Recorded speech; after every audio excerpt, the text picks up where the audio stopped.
اب سننے والوں کو بھی تو پتہ ہی تھا نا کہ یہ کیوں کہہ رہے ہیں. قال بل فعلہ کبیرہم ھذا فاسألوہم ان کانوا ینطقون، اگر یہ بولتے ہیں تو ان سے پوچھ لو. فرجعوا الی انفسہم، یہ سن کر وہ لوگ اپنے ضمیر کی طرف پلٹے. الی انفسہم، اپنے اندر جھانکا، اپنے نفسوں میں غور کیا، اوہ بات تو یہ صحیح کہہ رہا ہے، اور اپنے آپ سے کہنے لگے فقالوا انکم انتم الظالمون، واقعی تم خود ہی ظالم. ثم نکسوا علی رؤوسہم، زیادہ دیر نہیں، یہ رہا ایک لمحے کے لیے ان کے ذہن میں یہ بات آئی، اپنے ضمیر کی طرف پلٹے، لیکن پھر فوراً ان کی مت پلٹ گئی اور بولے لقد علمت ما هؤلاء ينطقون، تو جانتا ہے کہ یہ بولتے نہیں ہیں. ابراہیم علیہ السلام نے کہا پھر کیا تم اللہ کو چھوڑ کر ان کو پوچھ رہے ہو جو نہ تمہیں نفع پہنچانے پہ قادر ہیں نہ نقصان؟ اف لکم ولما تعبدون من دون اللہ، تف ہے تم پر اور تمہارے ان معبودوں پر جن کی تم اللہ کو چھوڑ کر پوجا کر رہے ہو. افلا تعقلون، کیا تم کچھ بھی عقل نہیں رکھتے؟ اب ایسی باتیں سن کے برداشت کہاں ہونی تھی. قالوا حرقوه وانصروا آلهتكم ان کنتم فاعلون، انہوں نے کہا جلا ڈالو اس کو اور مدد کرو اپنے ان خداؤں کی اگر تم کچھ کرنا چاہتے ہو تو. ظاہر ہے پھر انہوں نے ایسا ہی کیا. یہ صرف ان کی بات کہنے کی حد تک نہیں تھی، ان کے لیے ایک چتا بنائی گئی. واقعی انہوں نے اپنے اس فیصلے پہ عمل کیا، آگ کا الاؤ تیار کیا اور ابراہیم علیہ السلام کو اس میں پھینکا. تب اللہ نے آگ کو حکم دیا یا نار کونی بردم و سلاما علی ابراہیم، اور آگ اللہ کے حکم پر ابراہیم علیہ السلام کے لیے ٹھنڈی ہو گئی، بے ضرر بن گئی. اور یہ ہے معجزہ ابراہیم علیہ السلام کا. دیکھیں کوئی بھی جو قوانین فطرت ہے نا ان میں تبدیلی کبھی بھی نہیں ہوتی، لیکن کبھی کبھی جب اللہ چاہے تو، کیونکہ یہ فطرت کے قوانین بنائے کس نے ہیں؟ اللہ ہی نے بنایا نا. اور اللہ نے یہ بتانے کے لیے بھی کہ یہ میرے ہی اختیار سے یہ سب کچھ چل رہا ہے، اور جب میں چاہوں میں اس کو پلٹا بھی دوں. آگ کا کام جلانا ہی ہے، لیکن اللہ نے ایک دفعہ بتا دیا کہ جب میں چاہوں آگ نہیں بھی جلائے گی. چھری کا کام کاٹنا ہے، لیکن جب میں چاہوں چھری کاٹنا بھول جاتی ہے. قُلْنَا يَا نَارُ كُونِي بَرْدًا وَسَلَامًا عَلَىٰ ابراہیم، اے آگ ٹھنڈی ہو جا اور سلامتی والی ابراہیم علیہ السلام پر. وَأَرَادُوا بِهِ كَيْدًا، وہ چاہتے تھے کہ ابراہیم کے ساتھ برائی کریں. فَجَعَلْنَاهُمُ الْأَخْسَرِينَ، مگر ہم نے ان کو بری طرح ناکام کر دیا. وَنَجَّيْنَاهُ وَلُوطًا إِلَى الْأَرْضِ الَّتِي بَارَكْنَا فِيهَا لِلْعَالَمِينَ، اور ہم اسے اور لوط علیہ السلام کو بچا کر اس سرزمین کی طرف نکال لے گئے جس میں ہم نے دنیا والوں کے لیے برکتیں رکھی ہیں. لوط علیہ السلام حضرت ابراہیم علیہ السلام کے بھتیجے تھے. دونوں نے عراق سے ہجرت کی ملک شام کی طرف اور آ کے فلسطین میں آباد ہو گئے، اور ہم نے اسے اسحاق عطا کیا اور یعقوب اس پر مزید. حضرت ابراہیم علیہ السلام کو وہیں پہ اللہ نے بڑھاپے میں جا کے اولاد دی. حضرت سارہ کے ہاں اسحاق علیہ السلام پیدا ہوئے، اور پھر اسحاق کے بیٹے یعقوب، یعنی مزید کیا پوتا بھی، نافلتاً بیٹا دیا، بیٹا بھی پیغمبر، پھر بیٹے کا بیٹا یعقوب وہ بھی پیغمبر، اور یعقوب علیہ السلام کے بیٹے حضرت یوسف علیہ السلام کا یہاں پہ ذکر نہیں ہے، لیکن یہ 4 جنریشنز ہیں جن کو اللہ تعالیٰ نے نبوت سے سرفراز کیا، اور ہر ایک کو صالح بنایا، اور ہم نے ان کو امام بنا دیا جو ہمارے حکم سے رہنمائی کرتے تھے، اور ہم نے انہیں وحی کے ذریعے نیک کاموں کی اور نماز قائم کرنے کی اور زکوٰۃ دینے کی ہدایت کی. وَأَوْحَيْنَا إِلَيْهِمْ فِعْلَ الْخَيْرَاتِ وَإِقَامَ الصَّلَاةِ وَإِيتَاءَ الزَّكَاةِ وَكَانُوا لَنَا عَابِدِينَ، اور وہ ہمارے عبادت گزار تھے. وَلُوطًا آتَيْنَاهُ حُكْمًا وَعِلْمًا، اور لوط علیہ السلام کو ہم نے حکم اور علم بخشا اور اسے اس بستی سے بچا کر نکال دیا جو بدکاریاں کرتی تھی. لوط علیہ السلام بھی حضرت ابراہیم علیہ السلام کے ساتھ ہی عراق سے ہجرت کر کے آئے تھے، اور یہاں پہ اللہ تعالیٰ نے انہیں نبوت سے سرفراز کیا، رسالت سے سرفراز کیا، اور ان کی قوم بہت برے کاموں میں ملوث تھی۔ بالآخر ان پہ بھی اللہ کا عذاب آیا، اور اللہ تعالیٰ نے لوط علیہ السلام کو بچا لیا، ان کے ساتھ ان کی 2 بیٹیاں، باقی کوئی بھی ان پہ ایمان نہیں لائے تھا، ایون کہ ان کی بیوی بھی ان پہ ایمان نہیں لائی۔ در حقیقت وہ بڑی ہی بری فاسق قوم تھی، اور لوط علیہ السلام کو ہم نے اپنی رحمت میں داخل کیا، وہ صالح لوگوں میں سے تھا۔ انہو من الصالحین ونوحا اذ نادا من قبل، اور یہی نعمت ہم نے نوح علیہ السلام کو بھی دی۔ یاد کرو جبکہ ان سب سے پہلے اس نے ہمیں پکارا تھا، کیا پکارا تھا؟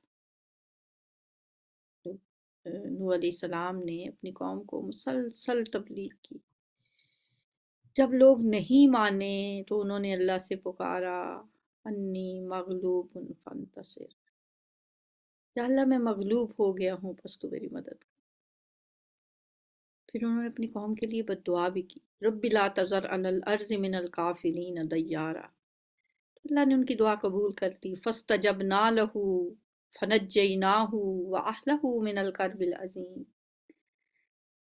ہم نے اس کی دعا قبول کی اور اسے اور اس کے گھر والوں کو کرب عظیم سے نجات دی، اور اس قوم کے مقابلے میں اس کی مدد کی جس نے ہماری آیات کو جھٹلا دیا تھا، وہ بڑے برے لوگ تھے۔ انہم کانوا قوم سوء فاغرقناہم اجمعین، بس ہم نے ان سب کو غرق کر دیا۔ اور اسی نعمت سے ہم نے داؤد علیہ السلام اور سلیمان علیہ السلام کو سرفراز کیا۔ میں نے شروع میں بتایا تھا نا، سورہ انبیاء میں کثرت سے انبیاء کا ذکر ہے، اس لیے اس کا نام سورہ انبیاء ہے۔ یاد کرو وہ موقع جب کہ دونوں ایک کھیت کے مقدمے میں فیصلہ کر رہے تھے، جس میں رات کے وقت دوسرے لوگوں کی بکریاں پھیل گئی تھیں اور ہم ان کی عدالت خود دیکھ رہے تھے۔ وَكُنَّا لِحُكْمِهِمْ شَاهِدِينَ، اور ہم وہاں پہ حاضر تھے، یعنی ہم جو وہ مقدمے کا فیصلہ کر رہے تھے ہم وہاں پہ موجود تھے۔ وَكُلًّا آتَيْنَا حُكْمًا وَعِلْمًا، اور حکم اور علم ہم نے دونوں ہی کو عطا کیا تھا، لیکن فَفَهَّمْنَاهَا سلیمان، اس وقت ہم نے صحیح فیصلہ سلیمان علیہ السلام کو سجھا دیا، حالانکہ حکم اور علم ہم نے دونوں ہی کو عطا کیا تھا۔ سلیمان علیہ السلام تو بیٹے تھے حضرت داؤد علیہ السلام کے، اس وقت ظاہر ہے وہ ایک شہزادے کی حیثیت سے وہاں پہ موجود تھے۔ اللہ نے اس مقدمے کا ایک فیصلہ جو تھا نا، وہ حضرت سلیمان کے دماغ میں ڈال دیا، تو انہوں نے اس مسئلے کا حل یہ بتایا کہ ایک ظاہر ہے ایک شخص کی فصل تھی، اس کا کھیت تھا، جبکہ دوسرے شخص نے ریوڑ اس کے کھیت میں گیا اور اس کا کھیت تباہ کر دیا۔ اب وہ اپنا مقدمہ لے کے ان کے پاس آیا، تو اللہ فرماتے ہیں ہم وہاں موجود تھے، ہم اس عدالت میں جو وہ فیصلہ کر رہی تھی دیکھ رہے تھے کہ حضرت داؤد علیہ السلام کی عدالت میں ان کے بیٹے نے ایک اس مقدمے کا فیصلہ کیا۔ انہوں نے کہا کہ بکریاں عارضی طور پہ کھیتی والے کو دے دی جائیں، وہ ان کے دودھ وغیرہ سے فائدہ اٹھائے گا۔ دوسری طرف بکریوں کے مالک کو حکم دیا کہ وہ اس کھیتی کو دوبارہ تیار کرے، اس میں ہل چلائے، بیج بوئے، آپاشی کرے، پانی دے، گوڈی کرے، جو بھی، اور اس فصل کو پہلے کی طرح تیار کرے، اور اتنا سارا ٹائم اس کی بکریاں اس شخص کے پاس رہیں گی جس کی فصل تھی۔ جب فصل پہلے کی طرح تیار ہو جائے تو اسے اس کے مالک کے سپرد کر دے اور اپنی بکریاں لے جائے۔ تو یہ اللہ تعالیٰ نے فیصلہ حضرت سلیمان علیہ السلام سے کروایا، اور دیکھیں اللہ نے اس کا قرآن میں اسے ہمیشہ کے لیے محفوظ کر دیا کہ یہ حکیمانہ فیصلہ کیا حضرت سلیمان علیہ السلام نے۔ وَسَخَّرْنَا مَعَ دَاوُودَ الْجِبَالَ يُسَبِّحْنَ وَالطَّيْرَ وَكُنَّا فَاعِلِينَ، داؤد علیہ السلام کے ساتھ ہم نے پہاڑوں اور پرندوں کو مسخر کر دیا تھا جو تسبیح کرتے تھے، اس فعل کے کرنے والے ہم ہی تھے۔ داؤد علیہ السلام کی آواز بہت خوبصورت، لحن داؤدی ضرب المثل کے طور پہ استعمال ہوتا ہے آج بھی۔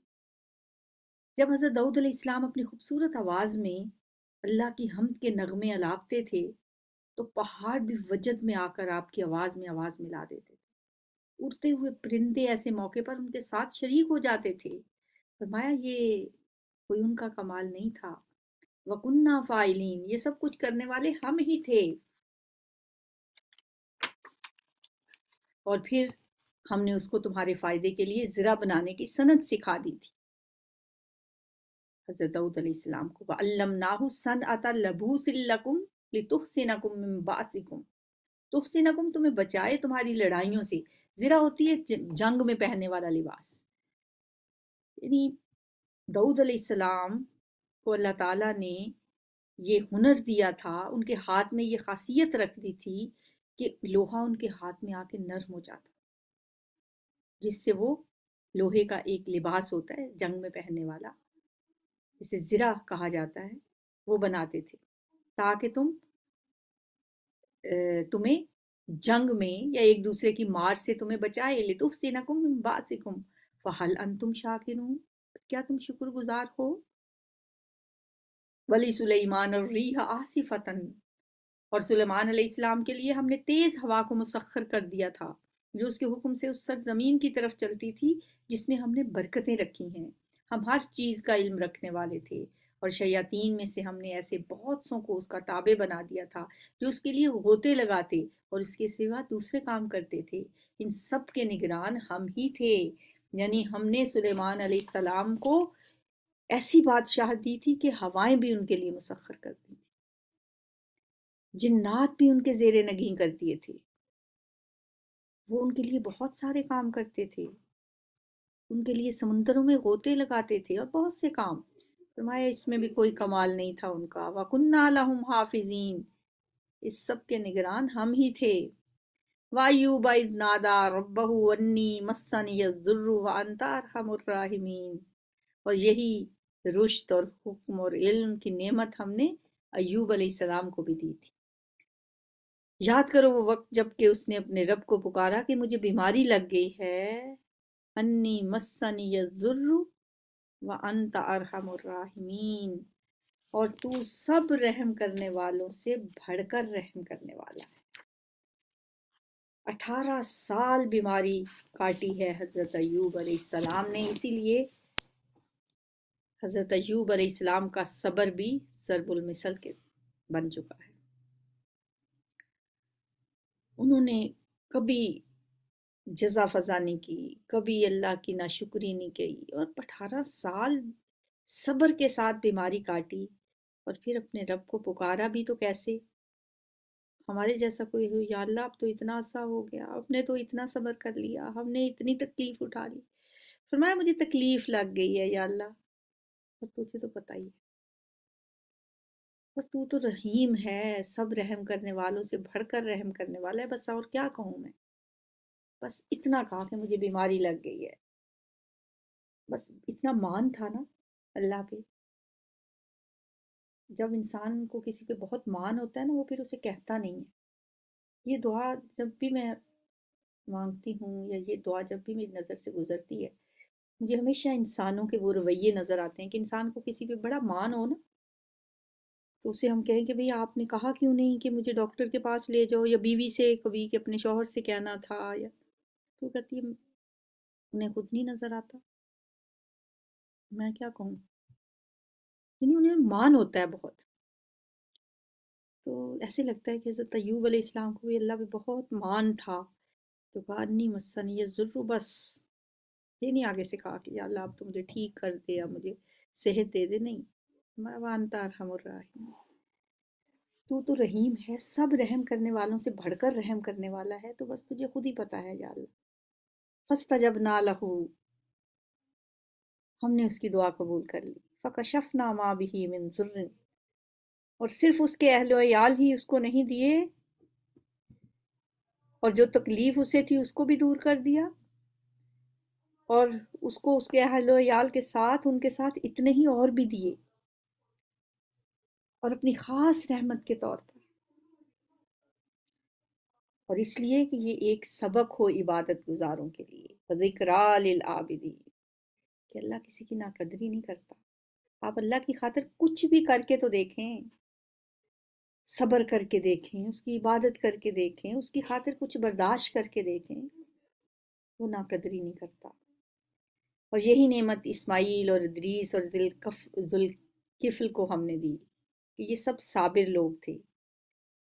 اسماعیل علیہ السلام تو حضرت ابراہیم علیہ السلام کے بیٹے ہیں، اور ادریس علیہ السلام جو ہیں یہ حضرت آدم کے بعد اور حضرت نوح علیہ السلام سے پہلے مبعوث ہوئے تھے۔ اسی زمانے میں حضرت شیس علیہ السلام بھی مبعوث ہوئے۔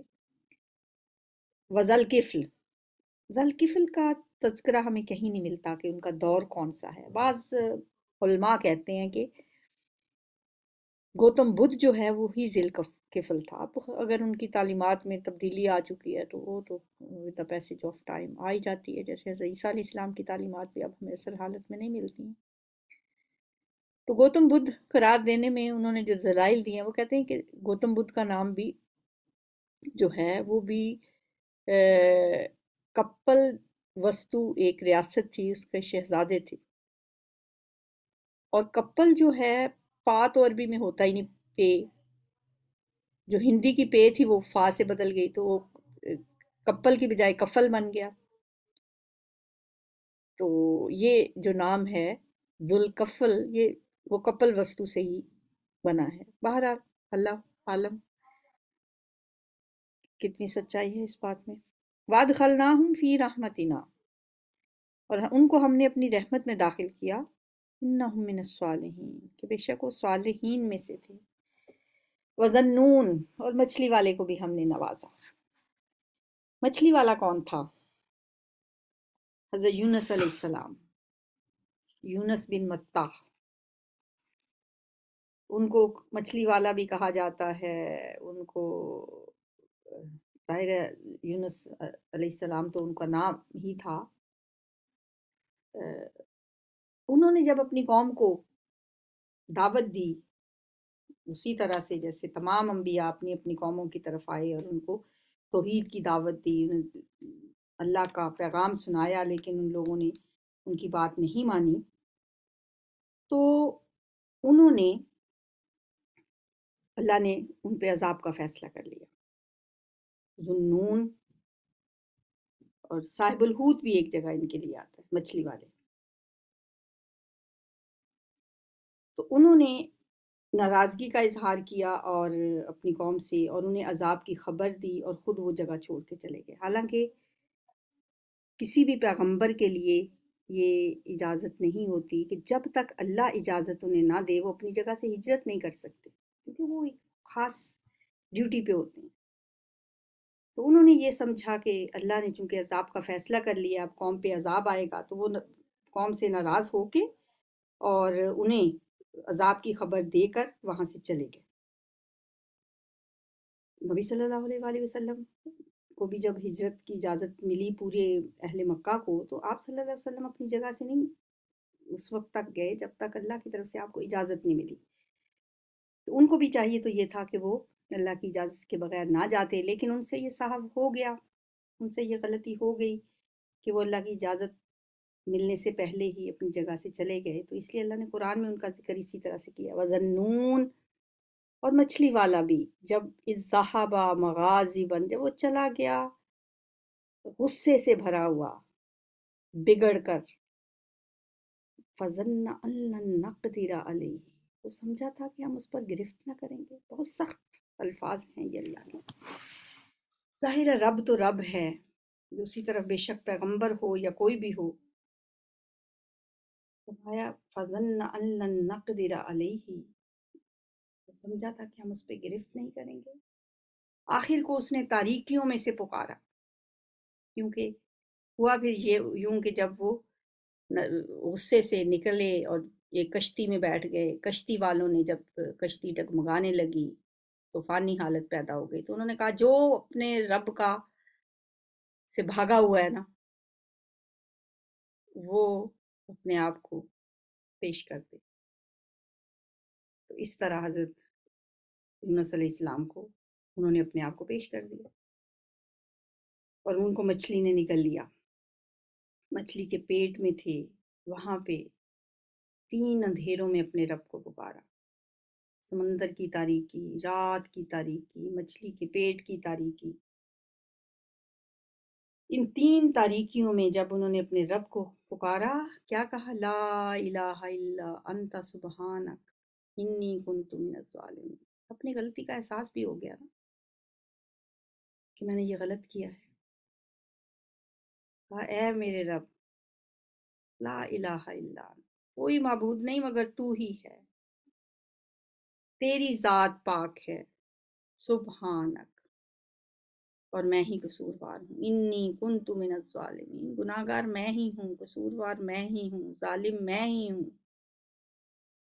یہ ایسے الفاظ ہیں کہ کہا جاتا ہے کہ کوئی بھی پریشانی ہو، کوئی بھی مصیبت ہو، دکھ ہو، کوئی انسان سچے دل سے ان کلمات کے ساتھ اگر اپنے رب کو پکارتا ہے تو وہ دعا قبولیت سے محروم نہیں رہتی۔ اس لیے اس آیت کو آیت کریمہ کہا جاتا ہے۔ بہت سے فضائل ہیں اس آیت کے، اسے ہمیں خود مانگنا چاہیے۔ ہم نے طریقہ پکڑا ہوا ہے، ہم کیا کرتے ہیں؟ ہم لوگوں کو بٹھاتے ہیں، چلو تم مانگو دعا، یہ مسئلہ میرا ہے، میں چائے بنا رہی ہوں، میں لوگوں کے لیے کھانے کا انتظام کر رہی ہوں، اور لوگ بے خیالی میں بس دانے پھینکتے جاتے ہیں، انی کنت من الظالمین، انی کنت من الظالمین۔ وہ جو ظالم ہے جس نے دعا مانگنی ہے وہ تو کچن میں ہے۔ تو بہتر ہے کہ خود انسان کہیں رات کے پچھلے پہر اللہ کے حضور بیٹھ کے بے شک لاکھ دفعہ نہ بھی کہے، جتنی دفعہ بھی کہہ سکے، لیکن دل سے کہے کہ یا اللہ، لا الہ الا انت سبحان انی کنت من الظالمین، گناہ گار میں ہوں، قصوروار میں ہوں۔ ہمیں اپنے گناہوں کا پتہ نہیں ہوتا، ہم گن نہیں سکتے ہم کتنے گناہ کرتے ہیں، ہر بندہ ہی گناہ گار ہوتا ہے۔ اپنے گناہوں کا اعتراف کر کے اپنے رب کی تسبیح کریں تو اللہ تعالیٰ دعا قبول کرتے ہیں۔ اللہ نے ان کی دعا قبول کر لی، فاستجبنا لہ ونجیناہ من الغم، تب ہم نے اس کی دعا قبول کی اور غم سے اس کو نجات دے دی، اور اسی طرح ہم مومنوں کو بچا لیا کرتے ہیں۔ وَزَكَرِيَّا إِذْ نَادَىٰ رَبَّهُ، اور یاد کرو زکریا علیہ السلام کو جبکہ اس نے اپنے رب کو پکارا، رب لا تذرنی فردا وانت خیر الوارثین، اے پروردگار مجھے اکیلا نہ چھوڑنا اور تو بہترین وارث ہے۔ اللہ تعالیٰ نے زکریا علیہ السلام کو یحییٰ جیسا بیٹا عطا کر دیا، بڑھاپے کی عمر میں، جبکہ بیوی بھی بوڑھی تھی، بانجھ تھی، اللہ نے بیوی کو بھی ٹھیک کر دیا۔ بس ہم نے اس کی دعا قبول کی، فاستجبنا لہ ووہبنا لہ یحییٰ واصلحنا لہ زوجہ، اور اسے یحییٰ عطا کیا اور اس کی بیوی کو اس کے لیے درست کر دیا۔ یہ لوگ نیکی کے کاموں میں دوڑ دھوپ کرتے تھے، اب اللہ ان کی خوبیاں بتا رہے ہیں۔ انہم کانوا یسارعون فی الخیرات ویدعوننا رغبا ورہبا، نیکی کے کاموں میں دوڑ دھوپ کرتے تھے اور ہمیں رغبت اور خوف کے ساتھ پکارتے تھے، اور ہمارے آگے جھکے ہوئے تھے۔ وَقَانُوا لَنَا خَاشِعِينَ، یہ خوبیاں تھیں ان کی، اس لیے ہر ایک کے بارے میں اللہ فرما رہے ہیں نا، فَاسْتَجَبْنَا لَهُ وَنَجَّيْنَاهُ مِنَ الْغَمِّ، ہم نے ان کی دعائیں قبول کیں۔ اب ہم دیکھ رہے ہیں کہ مسلسل دعائیں بھی آ رہی ہیں نا، یہ دعائیں ہمیں یاد کرنی ہیں۔ زکریا علیہ السلام کی دعا بھی ہے، اس سے پیچھے ہم نے حضرت ایوب علیہ السلام کی، پھر حضرت یونس علیہ السلام کی، بہت ساری دعائیں ہیں اس میں، اور جن جن موقعوں پہ انہوں نے دعائیں کی ہیں تو انہی موقعوں پہ ہم بھی دعا کریں۔ اور یہ الفاظ ان کے الفاظ بلکہ اللہ کے، اور دعائیں پیغمبروں کی، تو آپ سوچیں پھر شرف قبولیت کیسے نہیں ملے گا۔ ہاں، ان جیسی خصوصیات اپنے اندر پیدا کرنے کی کوشش کریں۔ ان کی کیا خصوصیات تھیں؟ انہم کانوا یسارعون فی الخیرات، وہ نیکیوں میں کوشش کرتے تھے، نیکیوں میں دوڑ دھوپ کرتے تھے، ہمیں رغبت کے ساتھ اور خوف کے ساتھ پکارتے تھے، اور ہمارے آگے جھکے ہوئے تھے۔ والتی احسنت فرجہا، اور وہ خاتون جس نے اپنی عصمت کی حفاظت کی تھی، وہ خاتون کون تھی؟ حضرت مریم علیہ السلام۔ ہم نے اس کے اندر اپنی روح سے پھونکا اور اسے اور اس کے بیٹے کو دنیا بھر کے لیے نشانی بنا دیا۔ ان ہذہ امتکم امۃ واحدہ، یہاں پیغمبروں کا سلسلہ جو تھا ان کی تذکرہ ختم ہوا، فرمایا ان ہذہ امتکم امۃ واحدہ، بے شک یہ امت تمہاری حقیقت میں ایک ہی امت ہے، اور میں تمہارا رب ہوں، بس تم میری عبادت کرو۔ مگر یہ لوگوں کی کارستانی ہے کہ انہوں نے آپس میں اپنے دین کو ٹکڑے ٹکڑے کر لیا. فَتَقَطَّعُوا أَمْرَهُمْ بَيْنَهُمْ كُلٌّ إِلَيْنَا رَاجِعُونَ. تم سب کو پلٹ کر ہماری ہی طرف آنا ہے. پھر جو نیک عمل کرے گا اس حال میں کہ وہ مومن ہو تو اس کے کام کی ناقدری نہیں کی جائے گی. وَإِنَّا لَهُ كَاتِبُونَ. اور اسے ہم لکھ رہے ہیں.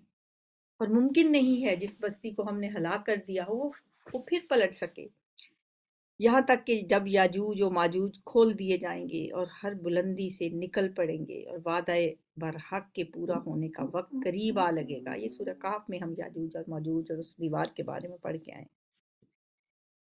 جب ایسا وقت آئے گا تو یکا یک ان لوگوں کی آنکھیں پھٹی کی پھٹی رہ جائیں گی. فَإِذَا هِيَ شَاخِصَةٌ أَبْصَارُ الَّذِينَ كَفَرُوا. ان لوگوں کی نگاہیں جنہوں نے کفر کیا تھا کہیں گے ہائے ہماری کمبختی، ہم اس چیز کی طرف سے غفلت میں پڑے ہوئے تھے، بلکہ ہم خطا کار تھے. بل کننا ظالمین. بے شک تم اور تمہارے وہ معبود جنہیں تم اللہ کو چھوڑ کر پوجتے ہو سب جہنم کا ایندھن ہیں، وہیں تمہیں جانا ہے. معبود بھی جہنم کا ایندھن ہے اور تم خود بھی. اس بات کے بعد مشرکین مکہ میں سے کچھ لوگوں نے کہا کہ اگر یہ بات ہے کہ معبود بھی جہنم میں جائیں گے پھر تو لوگ حضرت عیسیٰ علیہ السلام کو بھی معبود بناتے ہیں، حضرت عزیر کو بھی معبود بناتے ہیں، فرشتوں کی بھی عبادت کرتے ہیں، کیا یہ سب بھی جہنم میں جائیں گے؟ نبی صلی اللہ علیہ وسلم نے فرمایا ہاں وہ سب جہنم میں جائیں گے جو یہ چاہیں گے کہ ہماری عبادت کی جائے.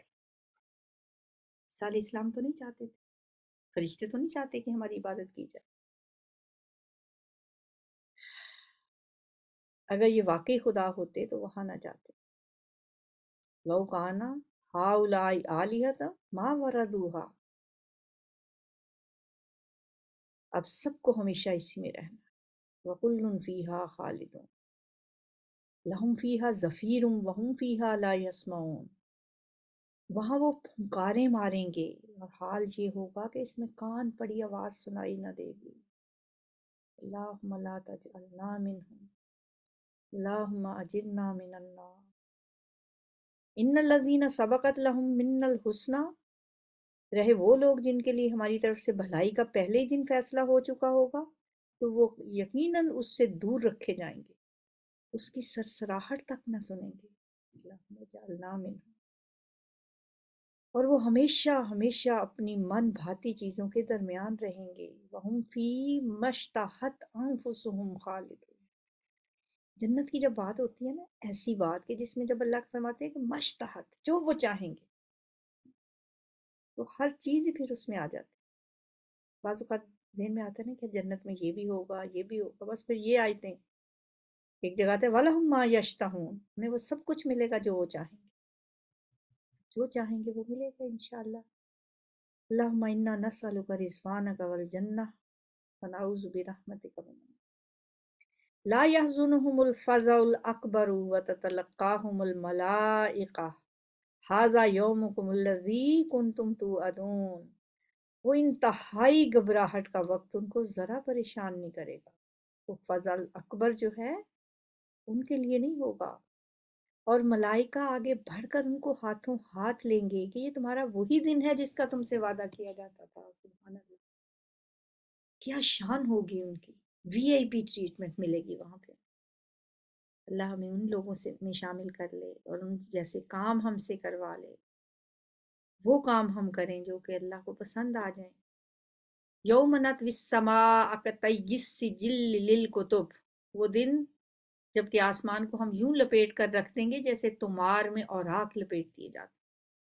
جس طرح پہلے ہم نے تخلیق کی ابتدا کی تھی اسی طرح ہم پھر اس کا اعادہ کریں گے. یہ ایک وعدہ ہے ہمارے ذمے اور یہ کام ہمیں بہرحال کرنا ہے. اور زبور میں ہم نصیحت کے بعد لکھ چکے ہیں کہ زمین کے وارث ہمارے نیک بندے ہوں گے. اس میں ایک بڑی خبر ہے عبادت گزار لوگوں کے لیے. اے نبی صلی اللہ علیہ وآلہ وسلم، ہم نے تم کو دنیا والوں کے لیے رحمت بنا کے بھیجا. وَمَا أَرْسَلْنَاكَ إِلَّا رَحْمَةً لِّلْعَالَمِينَ. اس سے پتہ چلتا ہے کہ آپ کی رحمت تمام جہانوں کے لیے، کسی مخصوص طبقے کی طرف نہیں آپ آئے. عالم، ایک عالم بھی نہیں، عالمین. ان سے کہو میرے پاس جو وحی آتی ہے وہ یہ ہے کہ تمہارا خدا صرف ایک خدا ہے، پھر کیا تم سر اطاعت جھکاتے ہو؟